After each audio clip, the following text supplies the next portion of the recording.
Kaixo Kazetaguneko lagunok, hemen gaude bideo berri batean.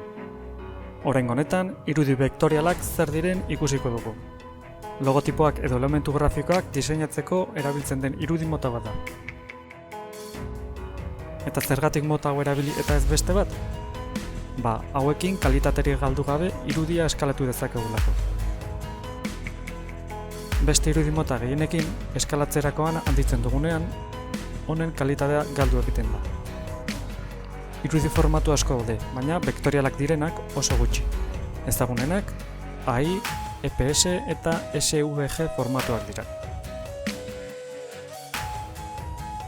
Normalean, ordenagailu tablet edo mugikorretan ikusten ditugun irudiak bitmapa motatakoak izaten dira. JPG, PNG, GIF edo TIFF formatuan adibidez. Edozein kasutan, guzti hauek pixel kopuru zehatz bat izaten dute, eta pixel bakoitzak kolore zehatz bat. Pixel guztiak elkartuz irudia osatzen da. Horrelako irudi bat handitu nahi dugunean, inprimatzeko adibidez, software berezi bat erabiltzen dugu. Programak egiten duena, existitzen ez diren pixelen kolorea kalkulatzea da, jatorrizkoaren antza handiena izan dezan.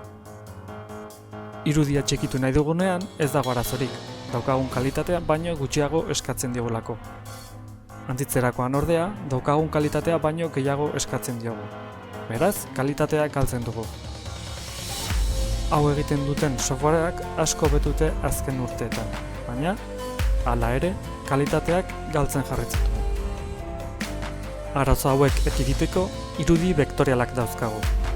Formula matematiko moduan osatzen dira beti. Beraz, proportzionalak dira.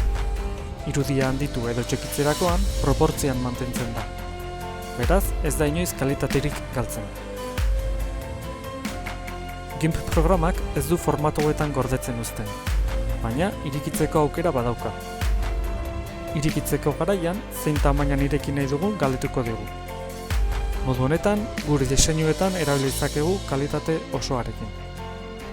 Irudi vektorialak sortu edo gordetzeko beste programa mota batzuk erabili beharko dugu. Inkscape adibidez. Guztiz doakoa eta sistema ezberdinetan erabiltzeko aukera ematen du. Ederki, hauxe izan da guztia, espero dugu bideoa lagungarria izatea. Gero arte!